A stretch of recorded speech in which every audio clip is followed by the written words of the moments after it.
Es la mayor de 7 hermanos, 6 mujeres y un hombre. Y a diferencia de lo que ocurría en muchas familias tradicionales como la suya, en su casa siempre le escuchó decir a su padre, el arquitecto Hernán Monkeberg, que antes de casarse había que tener una profesión. Para María Olivia estaba claro, y al salir de las monjas francesas en 1962 se matriculó en periodismo de la Universidad Católica. Tal como en el colegio se destacó desde el primer día, pero al cumplir los 20 decidió casarse y dejó la carrera. Era tan joven que su hermana menor tenía solo 1 año cuando su madre tuvo que ponerse el vestido de madrina para el matrimonio de la mayor. En los siguientes 4 años ya era mamá de 3 niños, pero la efervescencia intelectual de la época la hizo volver al periodismo. Era 1968 y no solo tuvo que compatibilizar la carrera con el cuidado de 3 guaguas, sino que antes de egresar tuvo a sus 2 hijas menores, María Olivia y Magdalena. Nunca más paró y con sus 5 hijos supo arreglárselas para ejercer en plena dictadura. De la revista Debate Universitario pasó a Ercilla, donde tímidamente comenzaban a publicar críticas a las políticas económicas del régimen. Duró poco porque el grupo económico Cruzat compró el semanario y prácticamente todo el equipo se fue para crear la revista Hoy. Terminaban los 70 y María Olivia comenzaba a investigar cómo nacían las grandes fortunas al alero de las privatizaciones y de la implementación del nuevo modelo económico. Las amenazas no tardaron en llegar, pero tampoco detuvieron su trabajo. Sin ninguna duda, el golpe más duro lo vivió como editora de la revista Análisis. La madrugada del 8 de septiembre de 1986, uno de sus compañeros, José Carrasco, fue secuestrado y asesinado por la CNI en represalia al atentado a Pinochet en el Cajón del Maipo. No era fácil ser periodista en ese entonces, menos periodista política, de oposición, separada y con 5 hijos. Pero el compromiso y la pasión por su trabajo eran superiores a todo eso. Lo pasaba bien. El plebiscito lo informó desde el diario La Época y el inicio de la democracia como jefa de prensa de Radio Nacional. De más está decir que no necesitaba hablarles a sus hijas de feminismo ni tampoco del valor de su carrera. Hoy las 2 son destacadas periodistas y 2 de sus nietos, Martín y Vicente, siguen los pasos de la abuela Oli. A fines de los 90, María Olivia dejó los medios. Fue cuando comenzó la etapa más reconocida de su carrera a través de la investigación. En 2001 publicó El saqueo de los grupos económicos al Estado de Chile. Siguió con una investigación al Opus Dei, a la privatización de las universidades, luego a los magnates de la prensa, Cara Dima, entre los principales. Títulos que llegaron como complemento de una carrera que el año 2009 fue reconocida con el Premio Nacional de Periodismo. Lejos de dormirse en los laureles, sigue activa. Es profesora titular en la Universidad de Chile y a sus 79 años acaba de reeditar El Imperio del Opus Dei, un trabajo que estaba terminando cuando a fines de septiembre murió Sergio, su compañero por 35 años. Hoy sus nietos se encargan de no dejarla sola, pero el que lo garantiza es Tim, este border collie que con 1 año de edad se ha convertido en protagonista y ejerce a la perfección su rol de compañía. María Olivia, muchas gracias por recibirnos en tu casa para esta edición de CNN Íntimo. Así que gracias porque ha sido un año además bien acontecido. Gracias a ti por la visita, Matilde. Un gusto tenerte por aquí. María Olivia, como contábamos en la introducción, tú te has dedicado al periodismo de investigación y has investigado el poder económico, el poder político, el poder de la Iglesia Católica, el poder de los medios de comunicación. No te ha faltado prácticamente ninguno. Y el 2003 tú publicaste este libro que se llama El Imperio del Opus Dei en Chile, que tuvo un éxito inmediato, después lo reeditaste el 2016 y ahora el 2023 nuevamente lo actualizaste en una edición que es un poco más breve que acá. ¿Por qué decidiste hacer esta reactualización? Mira, a mí me pasó que en mayo, cuando fueron las elecciones para el Consejo Constitucional, supe poco antes que uno de los candidatos era un numerario del Opus Dei. Y la verdad, lo chequeé, lo confirmé, y me provocó bastante sorpresa.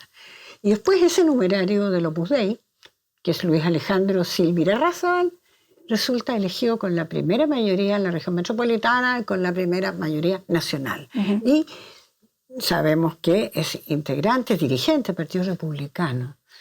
Entonces, justamente por esos días, al saberse incluso de que esta persona era del Opus Dei, me comentaron en el editorial que estaba el libro es el blanco, el de 2016, dice el de 2016, siendo muy solicitado en las librerías y le quedaban poco.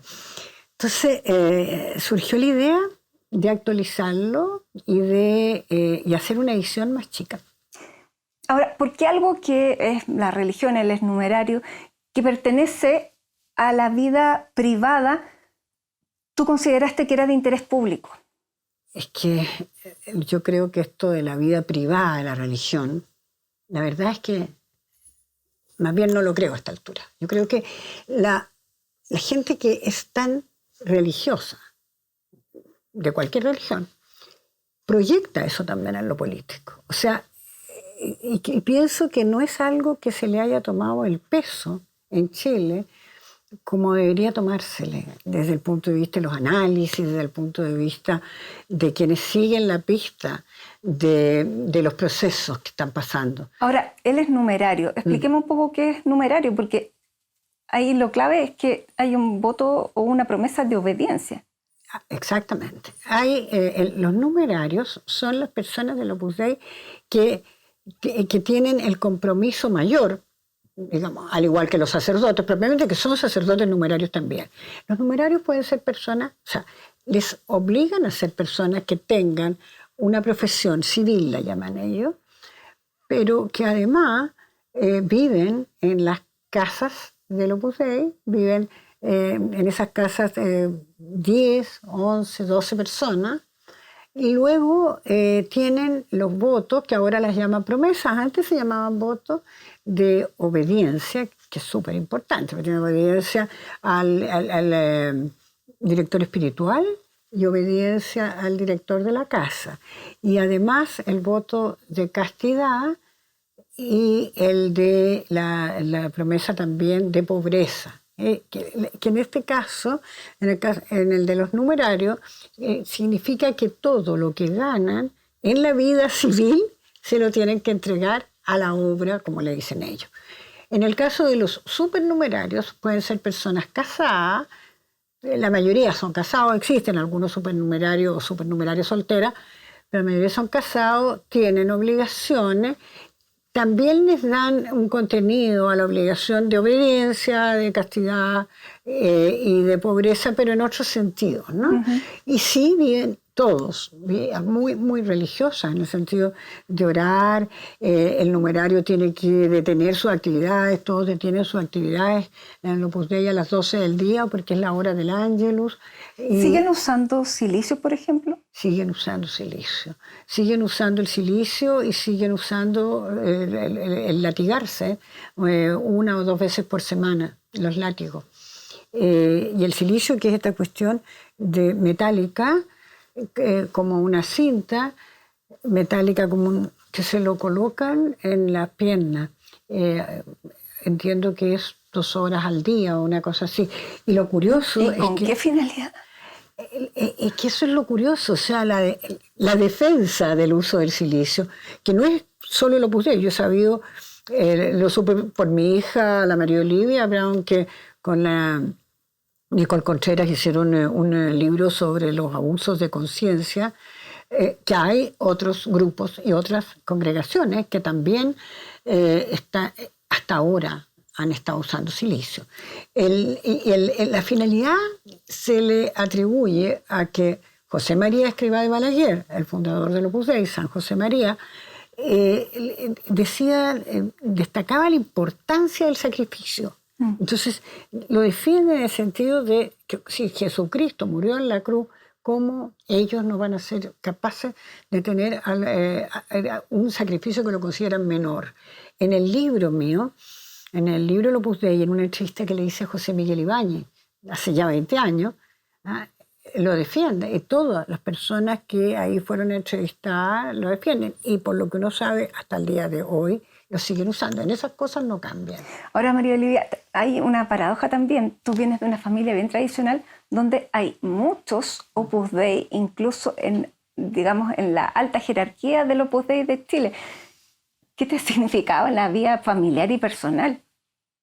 Mira, en la vida familiar y personal, o sea, bueno, primero es efectivo lo que tú dices, o sea, es más, te diría que para mí fue una de las motivaciones de investigar sobre el Opus Dei, porque yo era esto que oía ya en mi adolescencia, ¿no? Por ahí, nosotros veraneábamos en Algarrobo en ese tiempo, toda mi familia también, escuchaba que las tías empezaban a rezar mucho. Al comienzo ni sabía de las denominaciones, esto de los supernumerarios o numerarios, después que empezaban a integrarse como numerarios, después que los llaman a sacerdotes, porque ese es otro tema, que no es la vocación sacerdotal como en otras congregaciones o como en otros sacerdotes diocesanos, sino que ahí, comillas, el Padre los llama, ¿ya?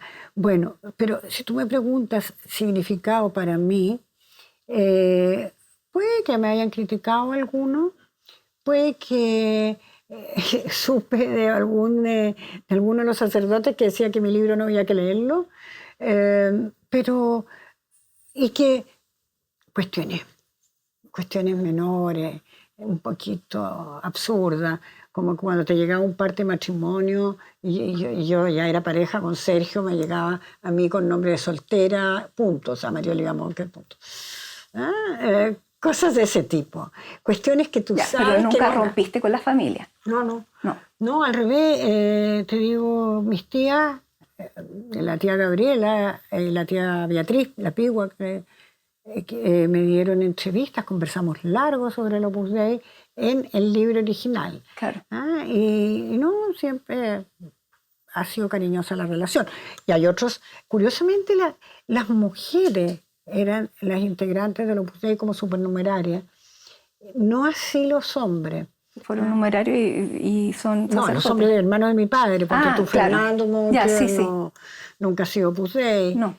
Ni tampoco Jorge Monker, que hasta tiene calle, que fue alcalde de Ñuñoa, que es el padre de Cristian Monker. No, tampoco. Oye, María Olivia, y ahora uno podría decir, ya, perfecto, pertenecen al Opus Dei, es numerario, tiene tal vez un mundo más restringido pensando en escribir una constitución, pero también es representativo de ese mundo. O sea, ¿tiene derecho a tener representación? O sea, yo creo que cualquier persona, cualquier ciudadano o ciudadana puede tener derecho. Sí. Otra cosa es la carga valórica, ideológica que pueda tener esa persona. Ahora, yo creo que en el caso de Silva, hicieron una campaña muy notable.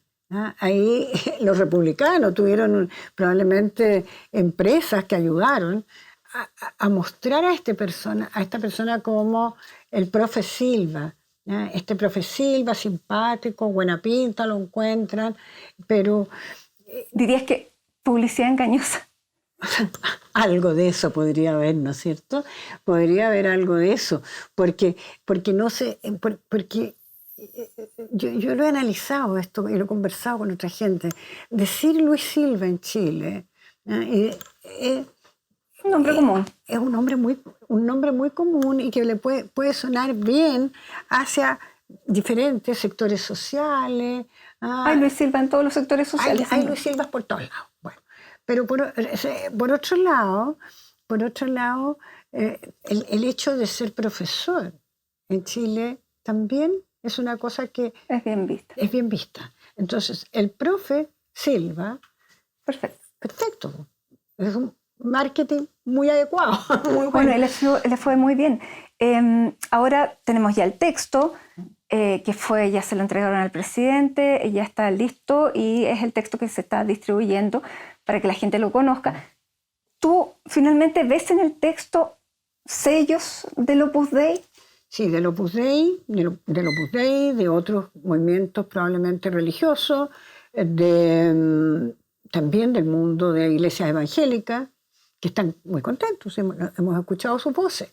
Y es muy curiosa esta relación, porque tal vez por primera vez es tan evidente esta relación de estos mundos religiosos.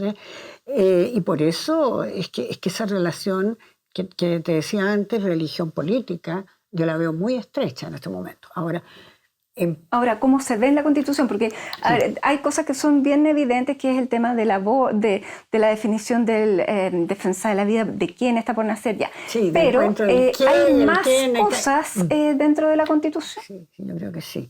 De partida, el tema de la cláusula de conciencia. El tema de la cláusula de conciencia, que a pesar que le quitaron el adjetivo ahí, pero la institucional, claro. Sí, la cláusula de conciencia, al dejarla abierta a que sea institucional o personal, pero puede llegar muy lejos. Puede llegar muy lejos en el tema del aborto, pero también es un tema que lo he conversado con alguna gente, podría ser a otras cosas. Educación. Podría ser a los colegios, que quieran, por un lado, que los colegios tengan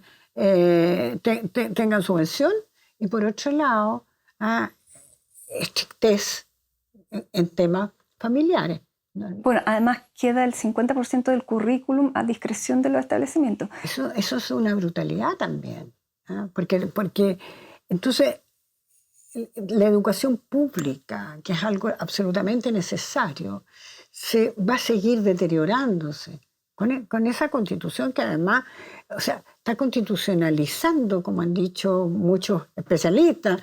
Uno opina como periodista, ¿no es cierto?, como por lo que ha visto, pero la verdad es que está en temas muy, muy delicados. Y si tú ves, hay coincidencias. Yo lo que veo es que hay coincidencia en todos los temas que tienen que ver con la salud, que tienen que ver con la educación y que tienen que ver con las pensiones, con sectores que también son cercanos, por eso te decía, al Opus Dei, y en algunos casos puede ser también, bueno, el caso de José Antonio Casas Chestad, pero a grupos empresariales. Sin ir más lejos, la Cámara de la Construcción, hay mucha gente del Opus Dei, y tienen AFP. Bueno, y ahí iba a decir lo de la AFP, porque José Piñera sacó una columna donde decía que por fin las AFP quedaban institucionalizadas y constitucionalizadas. ¿Están así? Bueno, ¿tú viste el nacimiento de las AFP, claro, reportera? Yo creo que sí, pues yo creo que tiene... Además que a José Piñera, que uno lo conoció, yo lo conocí reporteando, ¿no es cierto?, en los años 70, y con su misma revista, que la tiene hasta ahora, partió haciéndola con el Grupo Cruzar Larraín, cuando era el jefe de estudio del Grupo Cruzar Larraín. O sea, si lo dice él, no lo discutamos. O sea, de verdad está legitimando esta Constitución las AFP con todos los problemas que tienen en este momento. Está legitimando las ISAPRE con todos los problemas que le han dado a la gran mayoría de los chilenos que están en ISAPRE, porque que son una parte solamente, pero que implica también que el sistema de salud, no hay una preocupación por la salud pública. Fíjate que hay otra cosa. Que ¿se le quitan recursos al Estado? Se le quita, pero es que hay ahí en la película de la Marcela Said, que fue más o menos contemporáneo su reporteo con el libro mío de Opus Dei. Después la película salió como en 2007, pero hay una parte en que aparece Luis Silva diciendo lo malo que es el Estado. O sea, dice que el Estado hay que achicarlo. Entonces, resulta que tenemos un montón de problemas que se expresaron, entre otras partes, en el estallido social. Y a eso no se le va a dar solución con una constitución como la que está planteando el Partido Republicano. Ahora, la gente votó por ello. Por lo tanto, esta constitución debiera gustarle a la mayoría, o la gente no percibió en ese momento la implicancia de ese grupo, porque primero, claro, vivimos el estallido, pero después del estallido vino como una una restauración, si pudiéramos decirlo de esa manera, vino la violencia, la gente empezó a priorizar otras cosas y ya era primero la seguridad antes que, por ejemplo, la salud o las pensiones. Por lo tanto, si votaron así para esta elección de consejeros, ¿debiera ser consistente que votaran a favor de esta Constitución? Bueno, uno lo que estaba escuchando en las encuestas y en todo, podría ocurrir porque lo que no te comentaba, o sea, una cosa que te comentaba del marketing era en el caso de Silva en cuanto a su persona, pero también en esa elección uno advierte que hubo un trabajo muy fuerte comunicacional por destacar y por poner encima problemas que son reales, pero maximizados, como el tema de la seguridad, como el tema... Entonces, se explota mucho el temor de la gente en lugar de ir a cuestiones más de fondo, a discutir también otros problemas. Pero hoy día la gente por último está viendo estas discusiones que en el minuto de la elección de los consejeros no había. No, es más que hemos estado afectados por la pandemia. Yo creo que ha sido un tiempo demasiado turbulento en muchas cosas. Y en ese sentido, tampoco... Es que aquí hay otro problema, pues Matilde, es que no está por ahí el libro Los magnates de la prensa, pero es que yo veo que el problema de la prensa, el problema de la falta de medios en los cuales conversar sobre estas cosas, en los cuales poder llevar el debate público de mejor manera, que no puede ser solo por redes sociales o por ¿cómo se llama? Marketing, por frases, sino que vamos viendo el fondo de las cosas. Y yo creo que eso hace falta muchísimo en este país. Bueno, queda el tema abierto.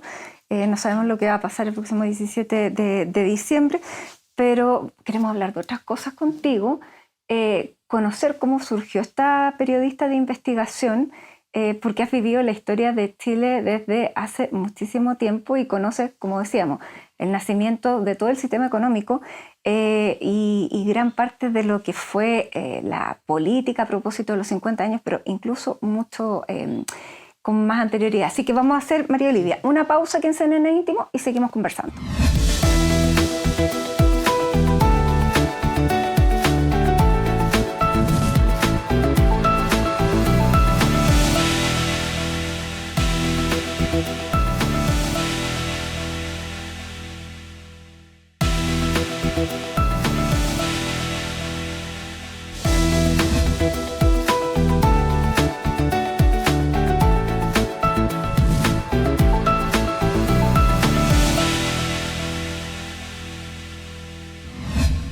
Ya estamos de regreso junto a María Olivia Monkever en CNN Íntimo, periodista de investigación, Premio Nacional de Periodismo 2009. María Olivia, ya queremos conocer un poco de tu trayectoria, porque a propósito de los 50 años del golpe de Estado, se revivieron muchas historias. Tú fuiste testigo, protagonista, pero también antes viviste los movimientos universitarios, porque tú entraste a la universidad, como decíamos, en el año 62. ¿Cómo viviste ese tiempo y cómo llegaste al golpe? A ver, el 62 entré a la universidad, era el año del Mundial de Fútbol.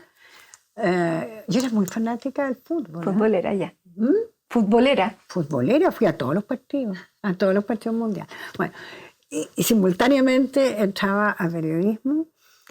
A una universidad que todavía era la universidad, en la Católica, que era rector pomposo, le decíamos al arzobispo, que eran como con túnicas moradas. Bueno, y ya se iniciaba el movimiento pro reforma universitaria. Si uno empieza, al mirar para atrás te das cuenta que ibas a asambleas y cosas. Yo al año siguiente, el 64, me eligieron, tuve vicepresidente del Centro Estudiante, pero a la vez... ¿Tú militabas en esa época? Yo en la DCU, en la Democracia Cristiana Universitaria. Y que era distinto, no íbamos a las asambleas comunales, pero era el tema en la universidad. Y después de eso seguí estudiando, pero a la vez, bueno, estudiaba, pololeaba, decidimos el matrimonio el 64, pero el año 64, que a la vez era la campaña de Eduardo Frei Montalva. Años muy, muy interesantes, y sobre todo te diría yo, para nosotros como universitarios. Sin embargo, en mi caso, dejé la carrera. Uno no congelaba en ese tiempo, sino que simplemente la dejé. Y la dejé el mismo año que me casé, el 64, a fines de año. Pero fíjate que ahí también hay otras cuestiones que tienen que ver antes de llegar al golpe. Pensándolo y en estos recorridos para atrás, yo no me definía para nada, no nos definíamos en general ninguna como feminista. Y sin embargo yo hoy día reconozco machismos increíbles que pasaban en la universidad también. Bueno, yo me sorprendí leyendo que había cuotas de ingreso de mujeres a las carreras. O sea, en algunas. En algunas. En algunas. De hecho, o sea, permiso para entrar más bien a las carreras un determinado número de mujeres. Fíjate que en la Católica, no en la Chile, pero en la Católica en periodismo había una cuota. No me acuerdo exactamente, pero debe haber sido como algo así como un tercio, una cosa de ese tipo. Y después yo más de alguna vez hacíamos la broma.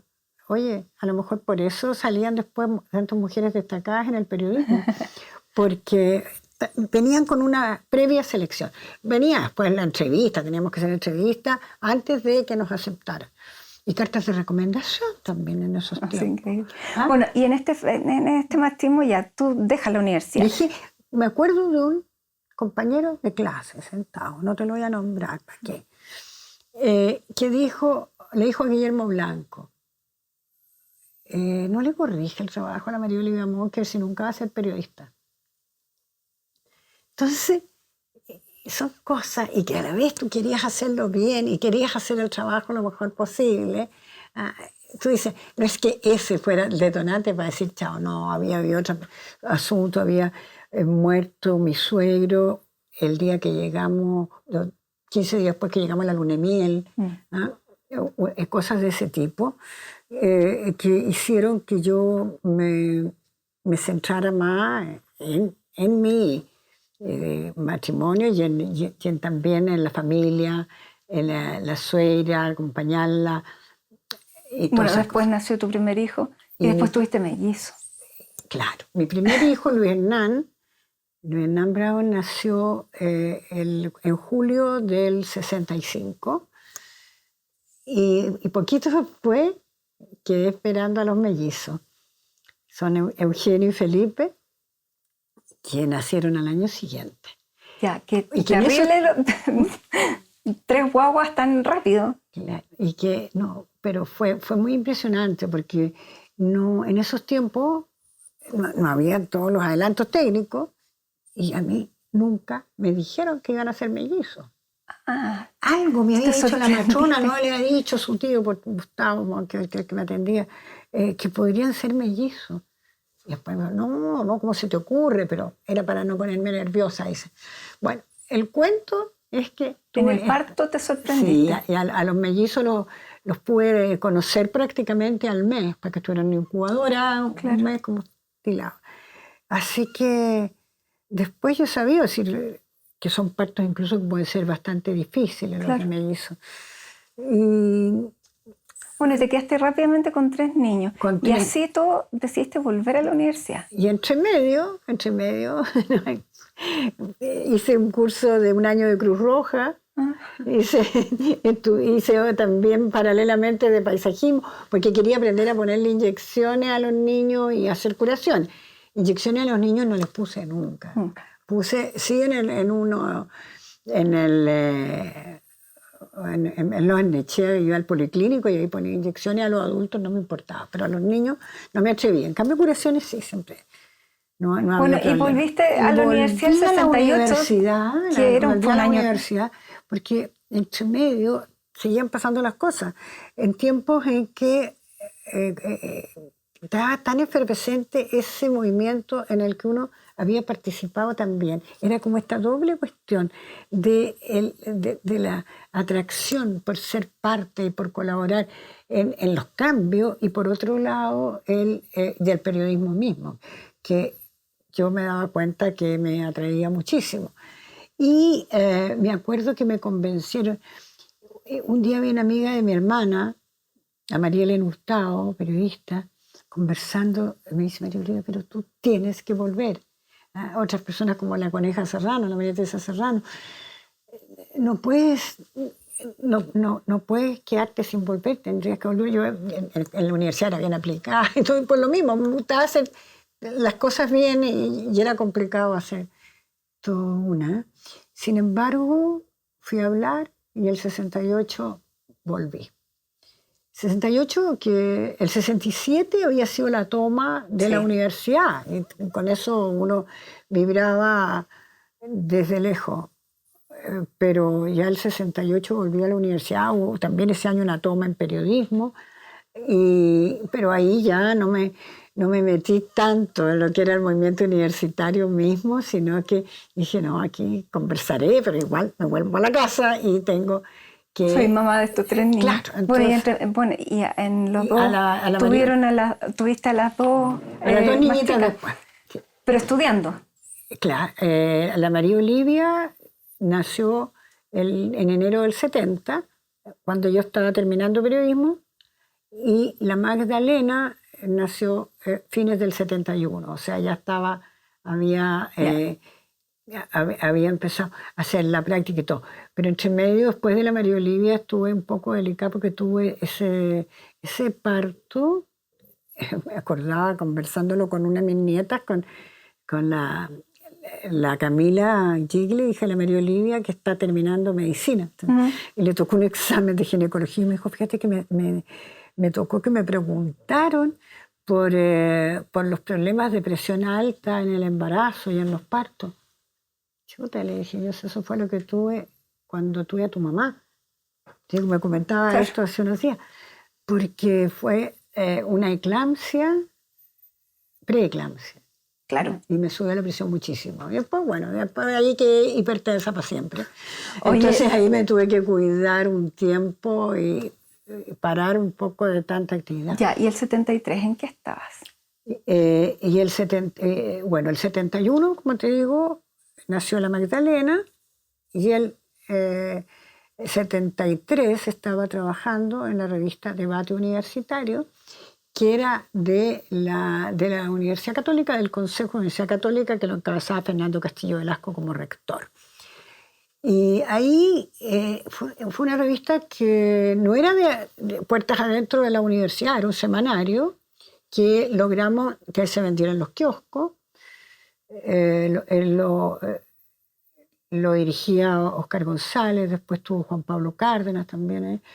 Y teníamos hasta comité editorial muy abierto, porque estaban representantes de todos los sectores, en un tiempo tan complicado dentro del país y dentro del periodismo, y sin embargo, en debate como que entrevistábamos a gente de todos los lados, veíamos esta mirada desde la universidad, y fue una experiencia muy, muy interesante. Y ahí estabas cuando vino el golpe. Y ahí llegó el golpe. Y fíjate que fue como una intuición cuando fue el golpe, de entender que la universidad iba a ser intervenida. ¿Tú ya no militabas? Sí. Sí, seguías militando. Sí, no era en el momento del golpe era la secretaria del Departamento de Periodistas Demócrata Cristiano, que lo presidía, creo que Emilio Filippi en ese momento.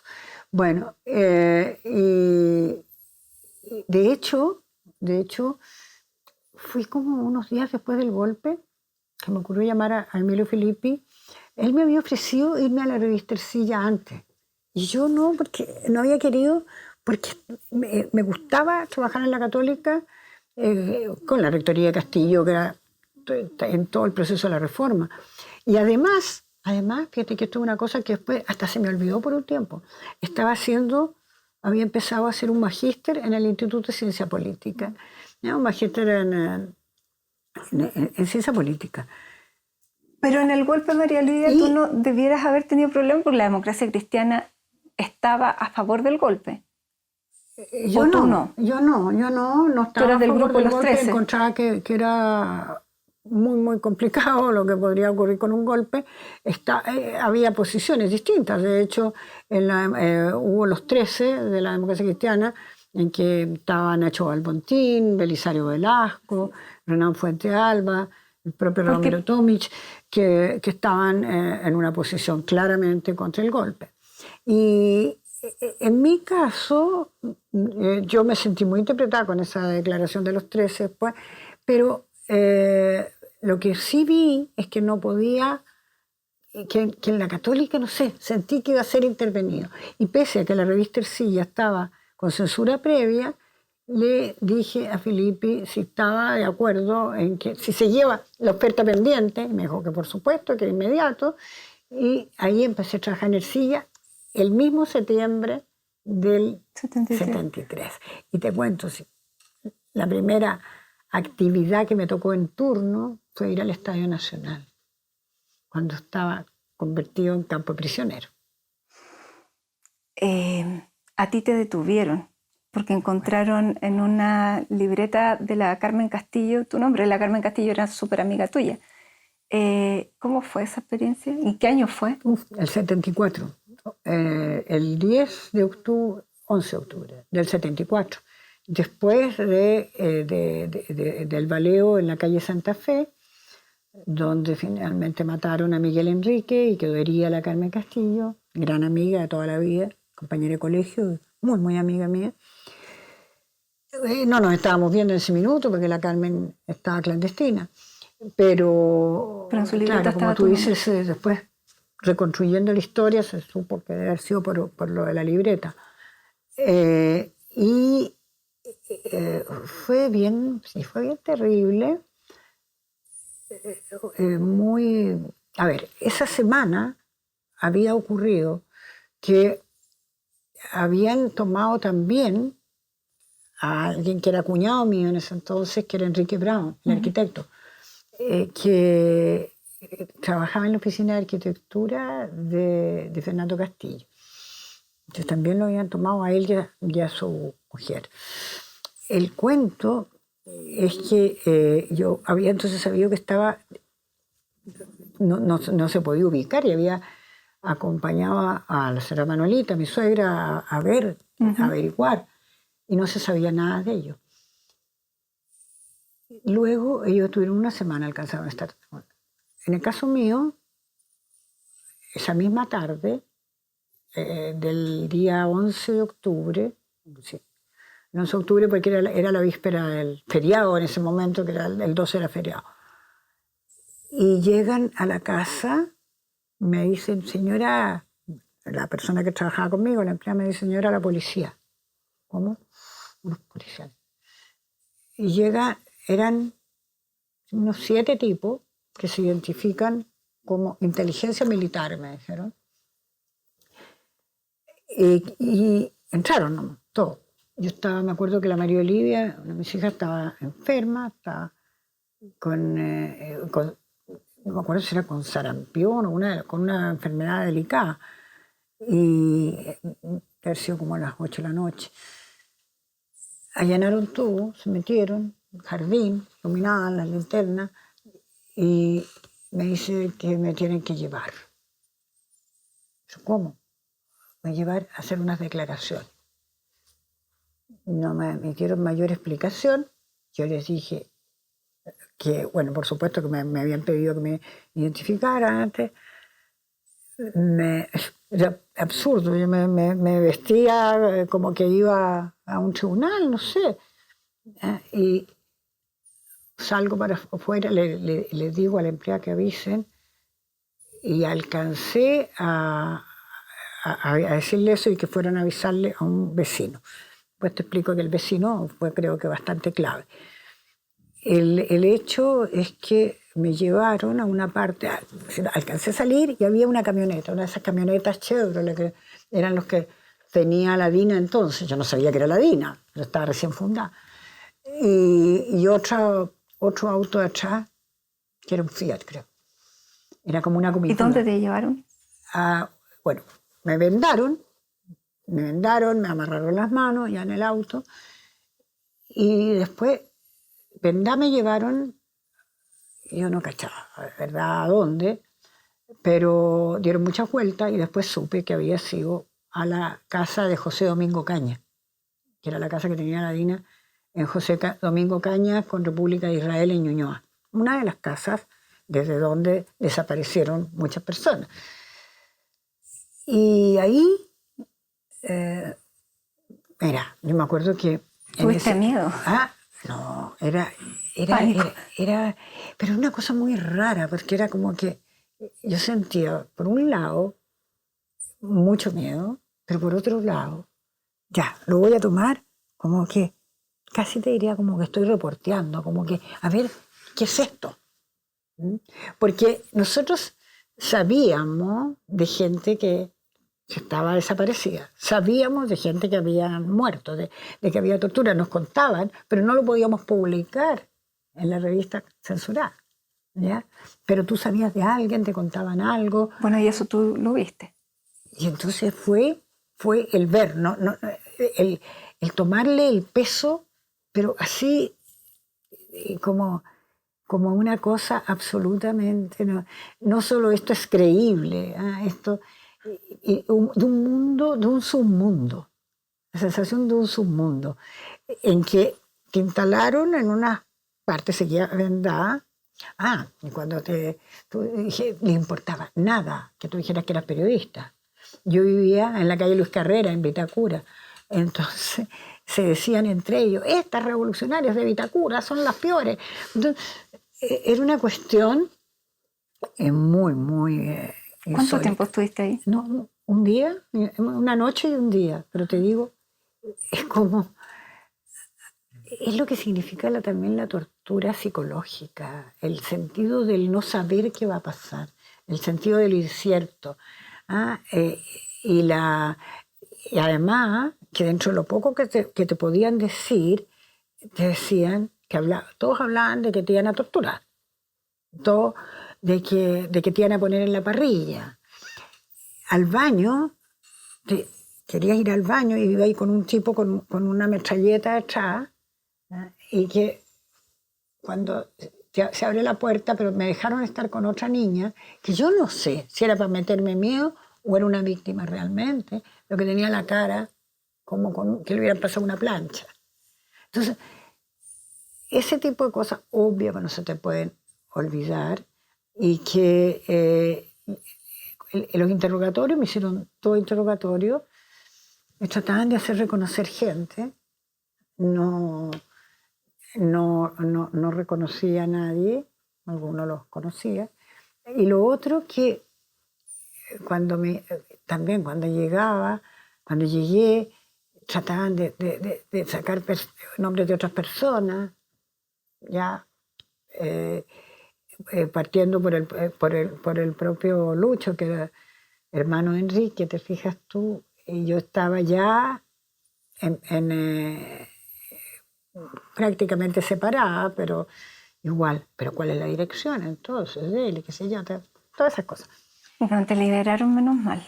Me liberaron al día siguiente y me fueron a dejar a la casa, como que no me iban a ir a dejar, pero me fueron a dejar y fueron a dejar también a un cura que era subdirector de la revista Mensaje, Arturo Gaete, que también había caído por lo mismo. Entonces hablaban del cura y la periodista, como que nos dieron un trato aparentemente preferencial. Y lo que supe después es que entre las numerosas gestiones que se hacen en esos momentos, que imagínate mi papá con mi tío Fernando o el propio Emilio Filippi, con los contactos que podía hacer. Pero hubo uno que fue Roberto Guerrero, que era abogado, trabajaba en el Banco Central, y que amigo y vecino. Él fue el que le avisaron. Y resulta de que yo había entrevistado hacía poco a un general que era el presidente del Banco Central. Entonces Roberto parece que habló con él, bueno, que me dijo, y fue la primera vez que yo oí nombrar a Manuel Contreras, porque me dijeron que habían hablado con Manuel Contreras. Bueno, en tu caso fue una... Ese yo siento un sentido que lo contaba el otro día, creo que lo contaba por primera vez en público, cuando me tocó presentar un libro de Manuel Delano y otros profesores de la Universidad Adolfo Ibáñez, a propósito de los 50 años del golpe. Siento que uno es como, sí, me siento un poco sobreviviente de una experiencia en que de ahí hubo muchas otras personas que no salieron, o que salieron con todo lo que puede haber significado la tortura. Yo te diría que desde el primer momento, tras eso, como que había dos cuestiones que me acompañaron. Al comienzo mucho miedo, por supuesto, porque además bajo muchas amenazas. Cuando me dejaron en la casa, la mujer que me dejó, eran varios, ¿no? Pero había una mujer, eso me impresionó. Esa mujer de la DINA, que me dijo, dice tú, esto no existió, nunca podrás hablar. Bueno, pasaron mucho tiempo. María Olivia, vamos a hacer la última pausa aquí en CNN Íntimo. Te agradecemos que nos hayas contado esta experiencia, como tú dices, de una sobreviviente. Y ya vamos a regresar para terminar con lo último. Se nos acabó el tiempo rapidísimo con María Olivia Monkeberg, pero estamos de regreso.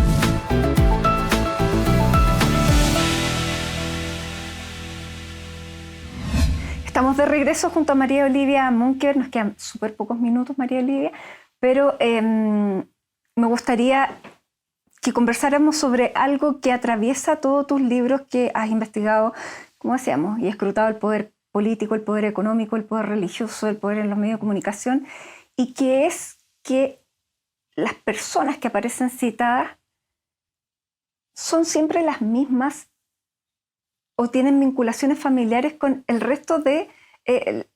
todos los libros tienen más o menos los mismos protagonistas. Es como una endogamia en torno al poder. ¿Es así? Parece que eso es lo que está pasando en Chile, porque yo también me he dado cuenta de lo mismo, que de repente me los voy encontrando. Cuando leo, yo me releo, o cuando voy reporteando otra cosa, investigando otra cosa, y suele pasar mucho en los grupos económicos, como tú dices. O sea, y es probable que esto tenga que ver con el sentido de todo lo que ha pasado. Con el sentido de todo lo que ha pasado. Se dio un golpe militar, se instaló un modelo económico, social y político, y con personas que son las que tienen el hilo del poder. Y lo que pasa es que, a ver, los periodistas cuando investigamos, si tú le pones nombre, para nosotros es básico poner ese nombre, ¿no? El quién en la noticia. Generalmente cuando un libro de otro tipo, puede ser un ensayo, o sea, no aparecen tanto los nombres. Y aquí se nota mucho por eso. Y como te digo, yo misma me doy cuenta, que este es hijo de este otro. Y siempre le digo a mis alumnos, oye, preocúpense del segundo apellido. Bueno, ahora muchos ponen el segundo, sí, cambian y ponen el primero. Pero ¿por qué? Porque tú vas viendo las relaciones. Y eso es un dato en el periodismo. Yo creo que sí, que efectivamente eso pasa. No en todos, porque hay algunos que tienen que ver con otros temas. Pero es que si tú ves, yo me he metido en temas como los grupos económicos, las privatizaciones primero con el saqueo. Después están todos los temas de universidades. En las universidades hay grupos económicos que son dueños. O sea, tú tienes, sin ir más lejos, la Universidad Santo Tomás, que es de un grupo que tiene nombre y apellido, que son los Hurtado Vicuña, y que me parecen, porque algunos son o tienen que ver con el Opus Dei, por ejemplo, claro, o tienen que ver con los medios de comunicación, con medios de comunicación. Con medios de comunicación, aunque no sean dueños de un medio, pero personas que influyen en ese medio. O bueno, la máquina para defraudar, desde luego. Tienes la Universidad del Desarrollo que está vinculada a gente que que es de la UDI y que sigue siendo presidente por más de 20 años del directorio, Hernán Vigi, el ministro de Hacienda de Pinochet, candidato a la presidencia en el año 90, cuando lo ganó Elwin en la elección. Entonces, son personas que controlan muchas actividades en el país, y eso es un poco también lo que se sigue jugando ahora y que está detrás de muchas de las discusiones que estamos viendo. María Olivia, nos queda un minuto, pero en un minuto me gustaría que me dijeras cuál es tu reflexión hoy, donde has sido protagonista del periodismo de investigación del último tiempo, donde a lo mejor en el segundo tiempo de tu vida tuviste una relevancia, tienes una relevancia que es tan grande, comparado con cuando llegaste al periodismo, que había cuotas para entrar como mujer. Bueno, yo creo que de verdad, bueno, las mujeres podemos hacer mucho en el periodismo. El problema que tenemos como periodistas todos, hombres y mujeres hoy, es que no se le está dando la importancia como sociedad. Creo que ahí hay un tema que tiene que ver con los medios. Otros dicen, no importa porque ahora el internet. No, yo creo que aquí hace falta pensar en serio el tema de los medios de comunicación. Y te voy a decir una cosa, que en el caso mío, el haberme dedicado mucho al periodismo investigativo en libro, tiene que ver con la ausencia de medios. El saqueo primero y después los siguientes fueron saliendo, fueron motivándome a hacerlo. Porque uno no lo encuentra en ningún diario, por ejemplo, nada de lo que está aquí escrito. Claro, porque es que los diarios no tenían interés, no le dedican tiempo de su gente al periodismo de investigación, y si son diarios que están manejados por sectores que están involucrados con el poder, menos. Entonces, ahí tú tienes límites claros, límites claros. ¿Y eso es lo que te preocupa hoy? Me preocupa mucho que el periodismo de investigación no tenga cauce.